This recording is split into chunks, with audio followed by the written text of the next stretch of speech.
Speaking of money, you and your family are looking at a $20 trillion national debt in coming weeks. That figure has doubled since President Obama took office. So what's next? Here's correspondent Rich Edson. Nothing in current law is going to stop the national debt from reaching $20 trillion.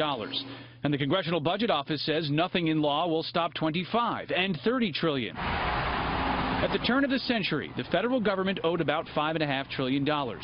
Now it owes nearly $20 trillion. So the debt is on an unsustainable path. It's the highest it's been for any president entering office other than President Truman, and it's expected to grow faster than the economy every year forever. In September, the 2016 fiscal year ended.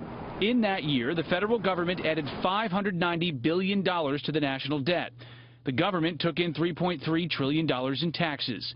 It spent $3.9 trillion. So how did the government spend that money? More than half went to government health care and Social Security. Health care cost more than $1.1 trillion. And more than $1 trillion of that is just Medicare and Medicaid.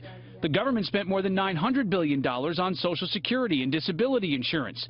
Defense cost about $580 billion. And about $1 trillion on everything else the government does, like programs for low-income Americans, benefits for retired workers, transportation, research, education, international affairs, and housing. And interest on the existing national debt cost nearly $250 billion last year alone. Budget experts say 2016 campaign promises would drive the debt much higher. The chatter you hear is tax cuts, infrastructure spending, military spending, don't touch Social Security, don't touch Medicare. That, quite frankly, just doesn't add up.